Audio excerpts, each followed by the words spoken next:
Olá, boa noite. Para quem não me conhece, meu nome é Ingrid Hauer, tá? Eu sou arte educadora e estudante de educação física. Nesse canal, Catarina Vai Passear, eu pretendo aqui compartilhar com vocês algumas peregrinações, trilhas e caminhadas que eu faço, trazendo o meu conhecimento de artes plásticas e arte sacra, tá? Além das atividades, do meu conhecimento de esporte, de educação física, né? Para a gente poder fazer esse tipo de esporte. E no vídeo anterior, então, eu falei sobre a cidade de Oviedo, alguns pontos de interesse, e dei um exemplo de arquitetura pré-românica.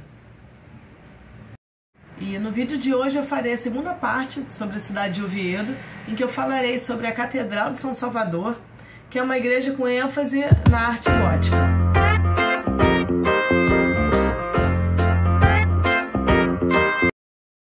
Aqui é a Praça Afonso II, tá? O Castro.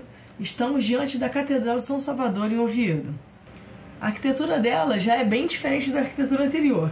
Por isso eu quis fazer um vídeo separado, tá? Para poder falar especificamente da arte gótica. Agora, não é esse gótico, tá? Por favor. O período gótico surge, então, uma grande transformação na arquitetura. E temos o canto gregoriano, os vitrais, vai ter as rosáceas e as iluminuras também. Não pretendo aqui me estender por todas essas áreas, mas sim trazer aqui algumas características da arquitetura gótica, tá? E específica da Catedral de São Salvador, algumas curiosidades que tem nessa igreja. A arte gótica, então, surge no período conhecido como Baixa Idade Média, tá? É um período de transição da Idade Média até a chegada do Renascimento. Senta que lá vem a história.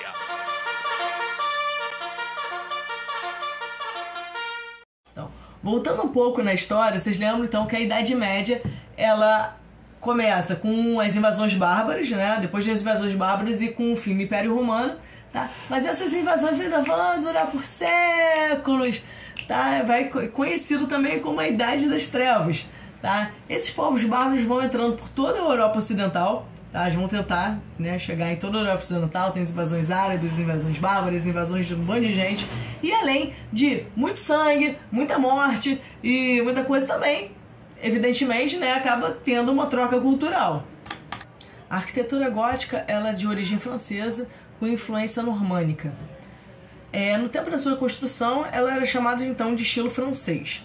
Porém, somente no Renascimento, tá, que ela foi chamada de arte gótica como termo pejorativo, que foi dado então pelo renascentista Jorge Vasari, referindo-se aos godos, porque os godos foram um dos povos, né, um dos povos bárbaros. Então, para poder menosprezar, diminuir aquilo que tinha acontecido anteriormente, aquela arte, aquela forma monstruosa e bárbara, então ele deu esse nome de gótico.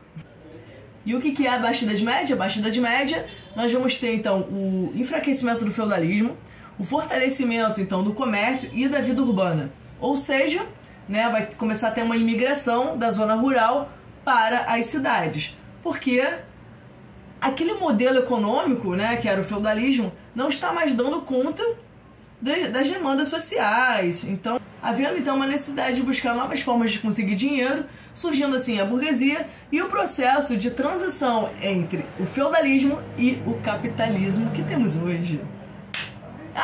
Vambora!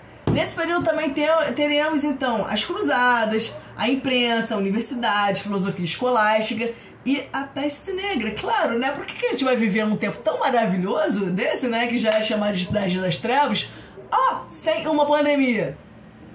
Relembrando, então, a estrutura feudal ela se divide em 3 classes, tá? A gente vai ter os nobres, o clero e os camponeses, beleza? Também já existiam os comerciantes, mas ainda não eram entendidos ainda como uma classe que depois, no Renascimento, vai ser chamado, então, de burguesia. Então, esses comerciantes queriam mostrar também o seu valor, né? Fazer uma média ali com a igreja, mostrar para que veio e então foi o responsável, né? Foi o grande financiador dessas construções, né, monumentais que eram as igrejas góticas. Bom, a primeira característica que eu posso dizer da arquitetura gótica, assim, é porque é uma igreja que só vai existir nos centros urbanos. Você não vai ter arquitetura gótica na zona rural, porque a galera tá vindo pra cá. Para começar aqui, eu trouxe a planta, tá? A planta baixa, então, dessa igreja, você vai ver que ela vai ter o formato de cruz latina. A gente vai ter aqui a nave principal e com as duas naves colaterais que vão dar acesso às capelas laterais, tá ok? Seguindo aqui, vai, meu filho. Ah, tá. Aqui tá a imagem, vocês vão ver agora tá a imagem aérea, né? Dá pra poder ter essa percepção melhor desse formato da cruz latina, tá? E aqui então tem uma fachada, tá? De um desenho, como se fosse uma fachada de uma típica igreja gótica, tá? Pra vocês entenderem os elementos que eu vou falar aqui.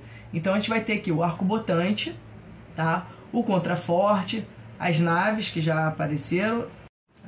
O arco da igreja gótica, então, é chamado de arco ogival, tá? E são 3 tipos de arco ogival que vai alterar a altura dependendo de onde que vai aparecer o centro da ogiva. Então, eu trouxe aqui os 3 para vocês verem, né? Que você pode ter o centro da ogiva pode ser interno, pode ser no pé da ogiva, ou o centro pode estar externo ao arco. Aí, para quem gosta de desenho geométrico, né? Isso é muito legal. Mas continuando aqui, então você vai ver que ela vai ter essa parte mais pontiaguda. E junto com o arco ogival, a gente vai ter então a abóbora nervurada, tá? E essa abóbora nervurada, deixa eu mostrar aqui, cadê? Tá. A abóbora nervurada é uma variação da abóbada de aresta criada na arquitetura romana. Com a diferença que essas nervuras, né, elas vão sair da diagonal. E que vai suportar maior o peso, né, de descarga pelos pilares.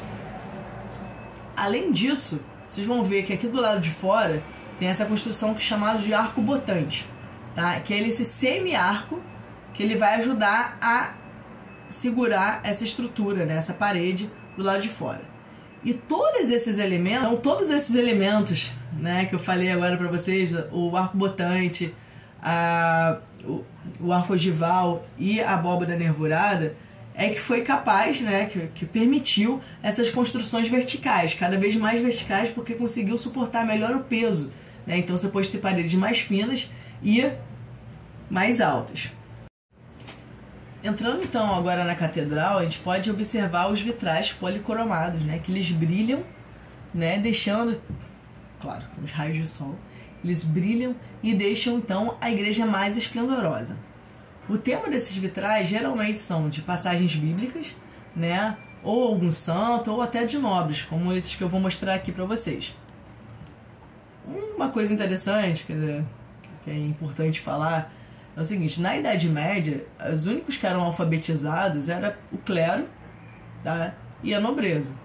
A arte sacra, né, a arte que eles faziam na igreja, geralmente então as pinturas, os vitrais que davam essa passagem bíblica, que falavam essas coisas, elas iriam servir o quê? De ilustração para poder fazer a catequese, né, das pessoas poderem entender que história era aquela que estava acontecendo e eles conhecerem então melhor a Bíblia através do desenho. Então, por exemplo, esse aqui a gente tem aqui o rei Ramiro I.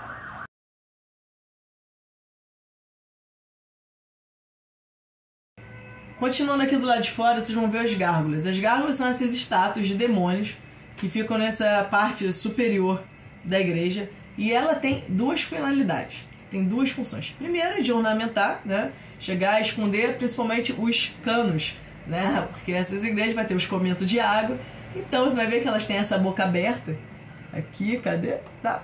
Vai ter com essa boca aberta, assim, para poder, quando chove, né, você ter o escoamento de água da igreja. E além disso, também vai ter a função simbólica, que a gente fica pensando, nossa, por que tem demônio na igreja? Não, o demônio não está na igreja.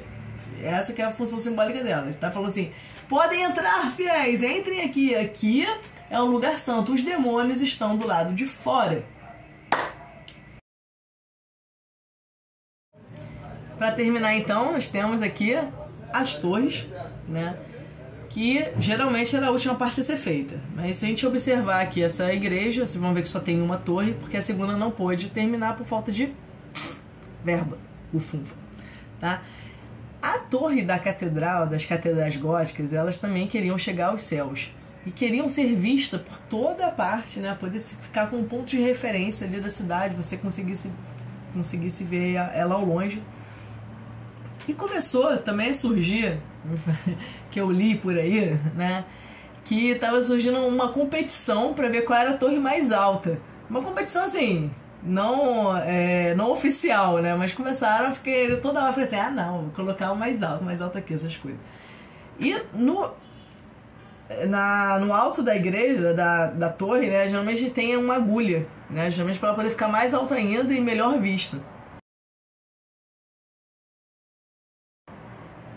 Teve algumas igrejas, algumas torres, né, de catedrais por toda a Europa, né, que ficavam nessa competição. Né, algumas não sobreviveram, acabaram tipo caindo, as que ficaram mais altas.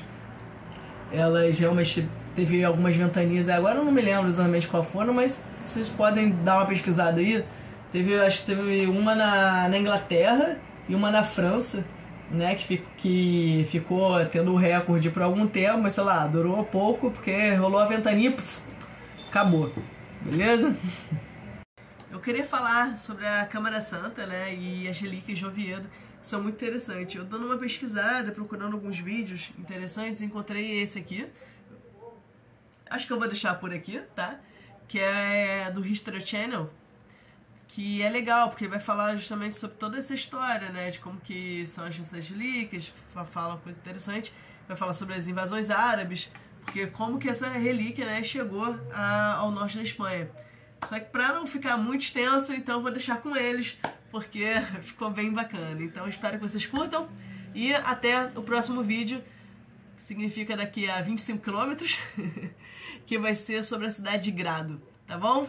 Valeu, gente! Beijão! E para quem vai fazer a peregrinação de Santiago de Compostela, não deixe de passar na Catedral de Oviedo. Porque, como eles dizem, quem vai a Tiago e não a Salvador, visita o servo e não o Senhor.